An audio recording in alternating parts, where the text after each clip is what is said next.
जय श्री कृष्ण। ओम नमो भगवते वासुदेवाय। ओम पितृभ्यो नमः।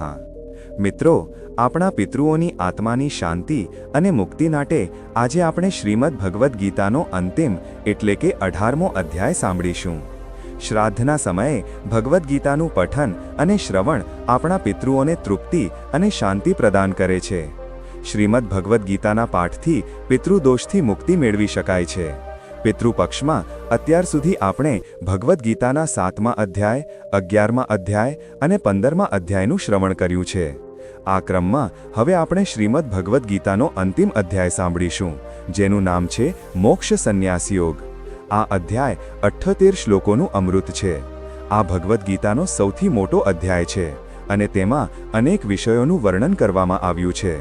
શ્રાદ્ધ પક્ષમાં ગીતાના આ અંતિમ અધ્યાયનો અભ્યાસ કરવાથી પરમ કૃપાળુ પ્રભુ આપણા પિતૃઓને પોતાની વિશેષ કૃપા પ્રદાન કરે છે, જેથી આપણા જીવનની મુશ્કેલીઓનું સમાધાન મળે છે અને આપણા જીવનમાં સુખ સમૃદ્ધિ આવે છે।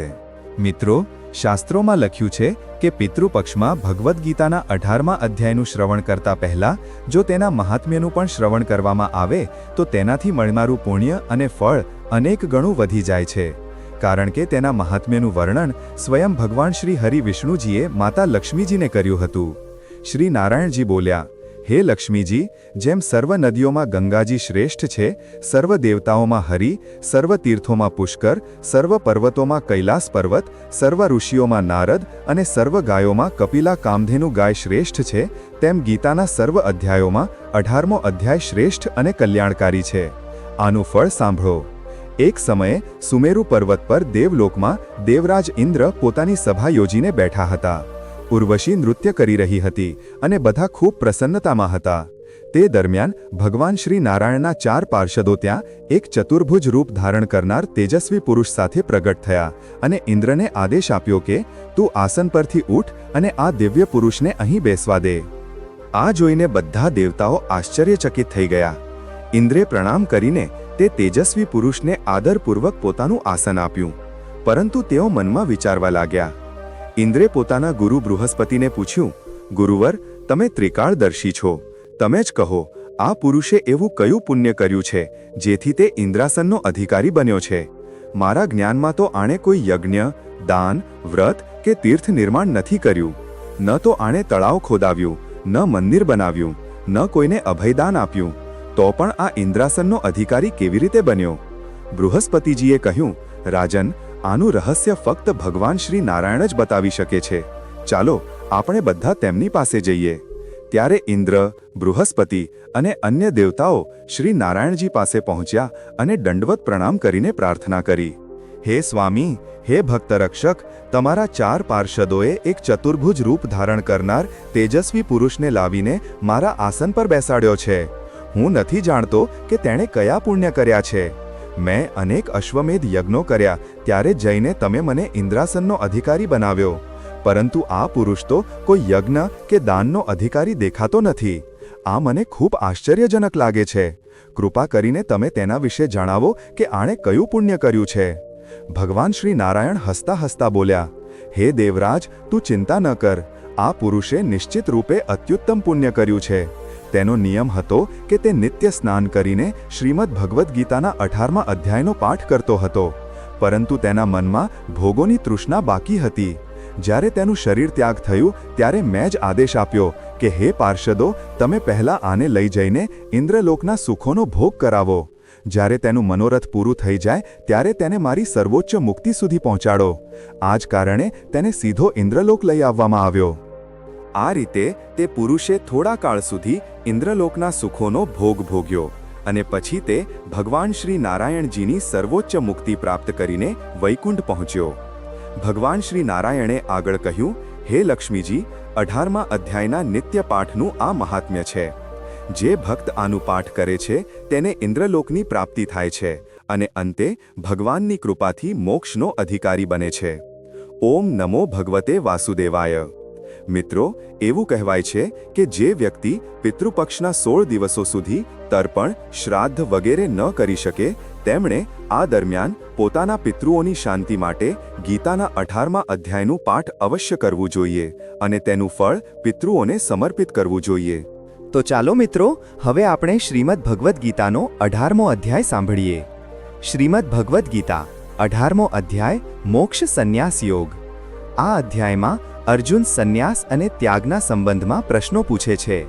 બંને શબ્દો એક જ મૂળના છે, જેનો અર્થ છે પરિત્યાગ કરવો. સંન્યાસી તે છે જે ગૃહસ્થ જીવનમાં પ્રવેશ નથી કરતો અને સમાજનો ત્યાગ કરીને નિરંતર સાધનાનો અભ્યાસ કરે છે. ત્યાગી તે છે જે કર્મમાં તો સંલગ્ન રહે છે, પરંતુ કર્મફળનો ભોગ કરવાની ઈચ્છાનો ત્યાગ કરે છે. આ જ ગીતાનો મુખ્ય અભિપ્રાય છે. શ્રી કૃષ્ણ આ બીજા પ્રકારના ત્યાગની સંતિ કરે છે. તેઓ કહે છે કે યજ્ઞ, દાન, તપસ્યા અને કર્તવ્ય પાલન સંબંધી કાર્યોનો ક્યારેય ત્યાગ ન કરવો જોઈએ, કારણ કે આ જ્ઞાનીને શુદ્ધ કરે છે. આનું સંપાદન ફક્ત કર્તવ્ય પાલનની દ્રષ્ટિએ કરવું જોઈએ. આ કાર્યોને કર્મફળની આસક્તિ વિના સંપન્ન કરવામાં આવે છે.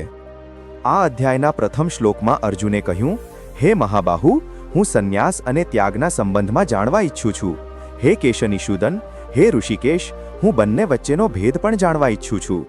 ભગવાન શ્રી કૃષ્ણે કહ્યું, કામ્ય કર્મોના પરિત્યાગને વિદ્વાન લોકો સંન્યાસ કહે છે અને સર્વ કર્મોના ફળોના ત્યાગને બુદ્ધિમાન લોકો ત્યાગ કહે છે. કેટલાક મનીષીઓ કહે છે કે સર્વ પ્રકારના કર્મોને દોષપૂર્ણ માનીને તેનો ત્યાગ કરવો જોઈએ, પરંતુ અન્ય વિદ્વાનો આગ્રહ કરે છે કે યજ્ઞ, દાન અને તપસ્યા જેવા કર્મોનો ક્યારેય ત્યાગ ન કરવો જોઈએ. હે ભરતશ્રેષ્ઠ, હવે ત્યાગના વિષયમાં મારું અંતિમ વચન સાંભળ. હે મનુષ્યોમાં સિંહ, ત્યાગની 3 પ્રકારની શ્રેણીઓનું વર્ણન કરવામાં આવ્યું છે. યજ્ઞ, દાન અને તપસ્યાનો ક્યારેય પરિત્યાગ ન કરવો જોઈએ. આને નિશ્ચિત રૂપે સંપન્ન કરવું જોઈએ. યજ્ઞ, દાન અને તપસ્યા મહાત્માઓને પણ શુદ્ધ કરે છે. આ બધા કાર્યો આસક્તિ અને ફળની કામના વિના સંપન્ન કરવા જોઈએ. હે અર્જુન, આ મારો સ્પષ્ટ અને અંતિમ નિર્ણય છે. નિયત કર્મોનો ક્યારેય ત્યાગ ન કરવો જોઈએ. મોહવશ નિયત કાર્યોના ત્યાગને તમોગુણી કહેવાય છે. નિયત કર્તવ્યોને કષ્ટપ્રદ સમજીને કરેલો ત્યાગ રજોગુણી કહેવાય છે. આવો ત્યાગ ક્યારેય લાભદાયક કે ફળદાયી નથી હોતો. જ્યારે કોઈ વ્યક્તિ કર્મોનું નિષ્પાદન કર્તવ્ય સમજીને અને ફળની આસક્તિ વિના કરે છે, ત્યારે તેનો ત્યાગ સાત્વિક કહેવાય છે. જે લોકો ન તો અપ્રિય કર્મને ટાળે છે અને ન તો કર્મને પ્રિય જાણીને તેમાં લિપ્ત થાય છે, તેવા મનુષ્યો ખરેખર ત્યાગી હોય છે. તેઓ સાત્વિક ગુણોથી સંપન્ન હોય છે અને કર્મની પ્રકૃતિના સંબંધમાં તેમનામાં કોઈ સંશય નથી હોતો. દેહધારી જીવો માટે સંપૂર્ણ રૂપે કર્મોનો પરિત્યાગ કરવો અશક્ય છે, પરંતુ જે કર્મફળોનો પરિત્યાગ કરે છે તે ખરેખર ત્યાગી કહેવાય છે. જે વિષયો પ્રતિ આસક્ત હોય છે તેમને મૃત્યુ પછી પણ સુખદ, દુઃખદ અને મિશ્રિત 3 પ્રકારના કર્મફળો પ્રાપ્ત થાય છે. પરંતુ જે પોતાના કર્મફળોનો ત્યાગ કરે છે તેમને ન તો આ લોકમાં અને ન તો મરણોત્તર આવા કર્મફળો ભોગવવા પડે છે.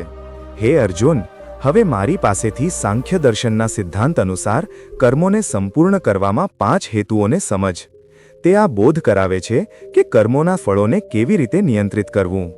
શરીર, કર્તા, વિવિધ ઇન્દ્રિયો, અનેક પ્રકારની ચેષ્ટાઓ અને વિધિ એટલે કે ભગવાન, આ 5 કર્મના કારક તત્વો છે.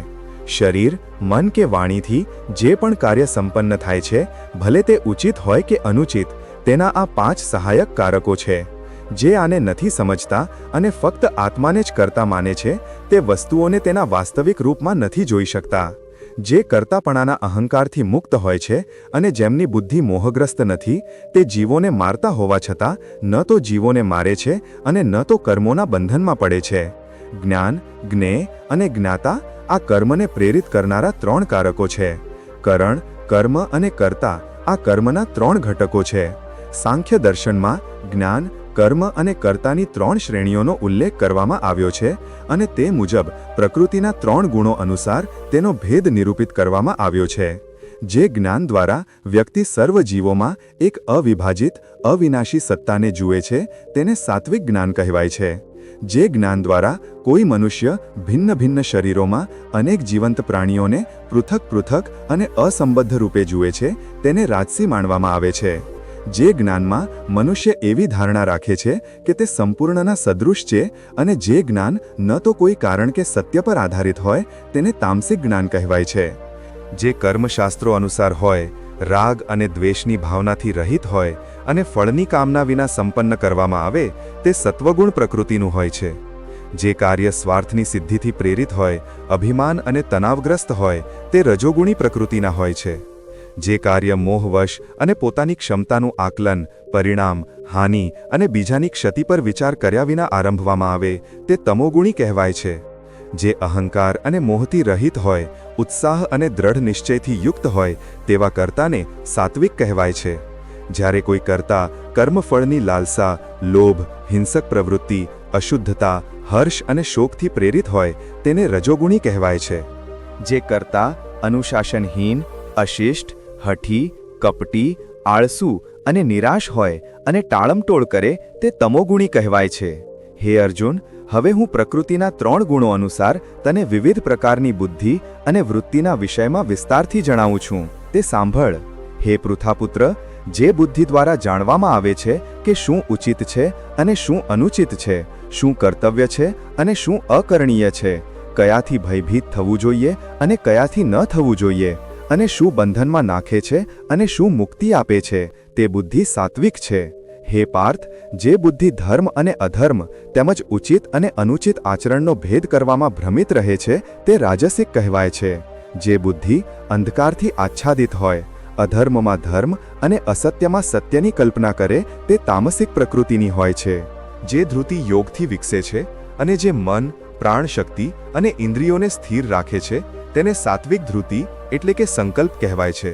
જે ધૃતિ દ્વારા મનુષ્ય આસક્તિ અને કર્મફળની ઈચ્છાથી કર્તવ્ય પાલન કરે છે, સુખ અને ધન પ્રાપ્તિમાં લિપ્ત રહે છે તે રાજસી ધૃતિ કહેવાય છે. જે ધૃતિ દ્વારા નિંદા, ભય, દુઃખ, મોહ, નિરાશા અને કપટનો ત્યાગ નથી કરવામાં આવતો તેને તમોગુણી ધૃતિ કહેવાય છે. હે અર્જુન, હું તને 3 પ્રકારના સુખોના સંબંધમાં જણાવું છું જેનાથી દેહધારી આત્મા આનંદ પ્રાપ્ત કરે છે અને સર્વ દુઃખોના નાશ સુધી પણ પહોંચી શકે છે. જે સુખ આરંભમાં વિષની જેમ લાગે પણ અંતે અમૃતની જેમ થઈ જાય તેને સાત્વિક સુખ કહેવાય છે. આ શુદ્ધ બુદ્ધિથી ઉત્પન્ન થાય છે જ્યારે આત્મજ્ઞાનમાં સ્થિત હોય. ઇન્દ્રિયો દ્વારા તેના વિષયોના સંપર્કથી ઉત્પન્ન થતા સુખને રજોગુણી કહેવાય છે. આવું સુખ આરંભમાં અમૃતની જેમ લાગે છે અને અંતે વિષની જેમ થઈ જાય છે. જે સુખ આદિથી અંત સુધી આત્માને આચ્છાદિત કરે છે અને જે નિદ્રા, આળસ અને અસાવધાનીથી ઉત્પન્ન થાય છે તે તામસિક સુખ કહેવાય છે. પૃથ્વી અને સ્વર્ગના ઉચ્ચ લોકોમાં રહેનાર કોઈ પણ જીવ પ્રકૃતિના આ 3 ગુણોના પ્રભાવથી મુક્ત નથી હોતો. હે શત્રુહંતા, બ્રાહ્મણો, ક્ષત્રિયો, વૈશ્યો અને શૂદ્રોના કર્તવ્યોને તેમના સ્વરૂપ અનુસાર અને પ્રકૃતિના 3 ગુણોના અનુરૂપ વિભાજિત કરવામાં આવ્યું છે, ન કે તેમના જન્મ અનુસાર. શાંતિ, સંયમ, તપસ્યા, શુદ્ધતા, ધૈર્ય, સત્યનિષ્ઠા, જ્ઞાન, વિવેક અને પરલોકમાં વિશ્વાસ આ બધા બ્રાહ્મણોના સ્વાભાવિક ગુણો છે. શૂરવીરતા, શક્તિ, ધૈર્ય, રણકૌશલ, યુદ્ધથી ન ભાગવાનો સંકલ્પ, દાન આપવામાં ઉદારતા, નેતૃત્વ, ક્ષમતા આ બધા ક્ષત્રિયોના સ્વાભાવિક ગુણો છે.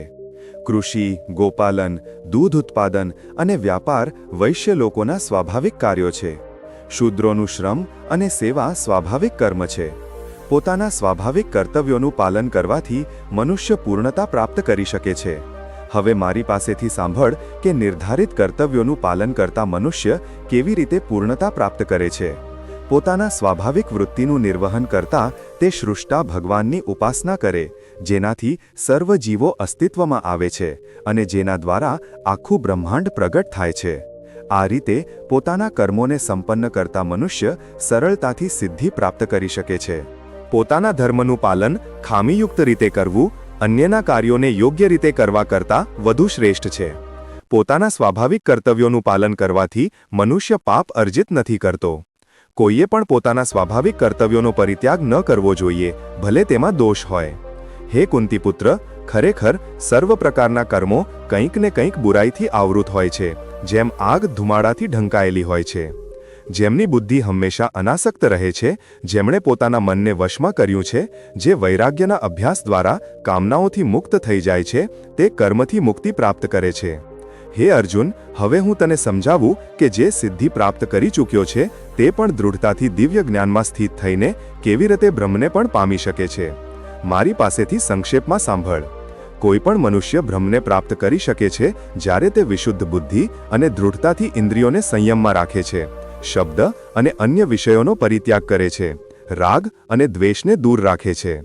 એવી વ્યક્તિ જે એકાંતવાસ કરે છે, અલ્પ ભોજન કરે છે, શરીર, મન અને વાણી પર નિયંત્રણ રાખે છે, સદૈવ ધ્યાનમાં લીન રહે છે, વૈરાગ્યનો અભ્યાસ કરે છે, અહંકાર, અહિંસા, અભિમાન, કામનાઓ, સ્વામિત્વની ભાવના અને સ્વાર્થથી મુક્ત રહે છે, અને જે શાંતિમાં સ્થિત છે તે બ્રહ્મ સાથે એક થવાનો અધિકારી છે. પરમ બ્રહ્મમાં સ્થિત મનુષ્ય શાંતિ પ્રાપ્ત કરે છે. તે ન તો શોક કરે છે અને ન તો કોઈ કામના કરે છે. તે સર્વ પ્રતિ સમભાવ રાખે છે. એવો પરમ યોગી મારી ભક્તિને પ્રાપ્ત કરે છે. એવો પરમ યોગી મારી ભક્તિને પ્રાપ્ત કરે છે.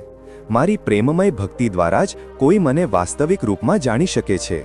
ત્યારે સત્યના રૂપમાં મને જાણીને મારો ભક્ત મારા પૂર્ણ ચૈતન્ય સ્વરૂપને પ્રાપ્ત કરે છે.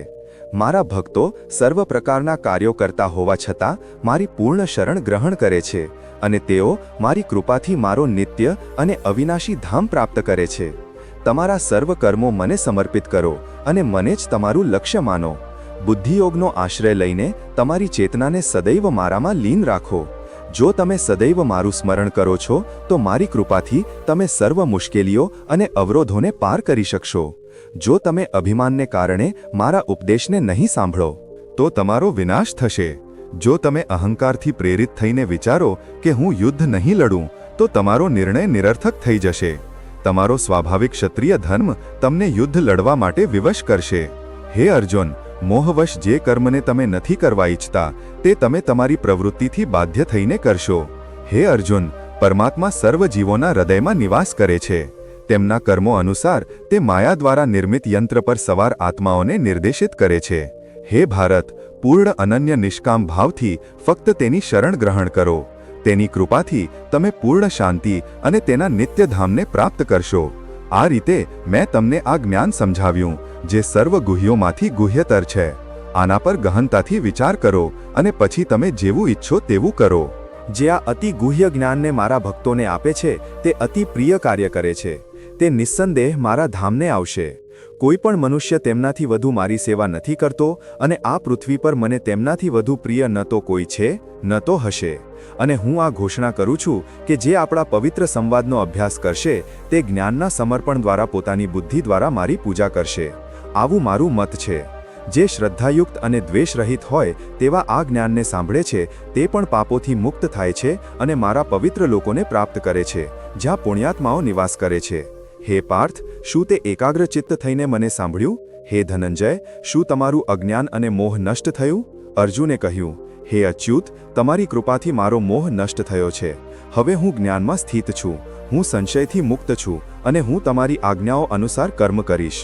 સંજયે કહ્યું, આ રીતે મેં વાસુદેવ શ્રી કૃષ્ણ અને ઉદારચિત્ત પૃથાપુત્ર અર્જુન વચ્ચેનો અદ્ભુત સંવાદ સાંભળ્યો.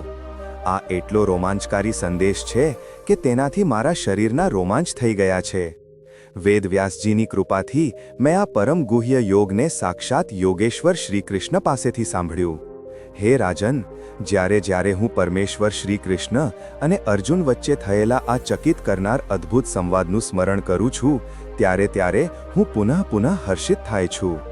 ભગવાન શ્રી કૃષ્ણના અતિ વિસ્મયકારી વિશ્વરૂપનું સ્મરણ કરીને હું અતિ ચકિત થાઉં છું અને વારંવાર હર્ષથી રોમાંચિત થઈ રહ્યો છું.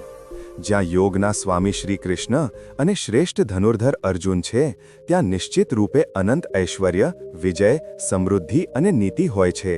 આવું મારું મત છે. પ્રિય મિત્રો, તમે હમણાં જ શ્રીમદ્ ભગવદ્ ગીતાના 18મા અધ્યાય મોક્ષ સંન્યાસ યોગનું શ્રવણ કર્યું. આ અધ્યાય દ્વારા તમે સંપૂર્ણ ભગવદ્ ગીતાને સાર રૂપે સાંભળી. પિતૃપક્ષના આ પવિત્ર સમયમાં તમે રોજ આનું શ્રવણ અવશ્ય કરો અને તમારા સર્વ પ્રિયજનોને આને શેર કરીને તેમને પણ સંભળાવો. અમે ભગવાન શ્રી કૃષ્ણને પ્રાર્થના કરીએ છીએ કે તેઓ તમારા પર પણ પોતાની કૃપા વરસાવે અને પિતૃદેવતાઓનો આશીર્વાદ સદૈવ તમારા પર રહે. તમારા જીવનની મુશ્કેલીઓનું સમાધાન તમને અતિ ઝડપથી પ્રાપ્ત થાય અને તમારું જીવન સુખ અને આનંદથી પરિપૂર્ણ થઈ જાય. તો પ્રેમથી બોલો, ભગવાન શ્રી હરિ વિષ્ણુની જય, પિતૃદેવતાઓની જય. હરે કૃષ્ણ.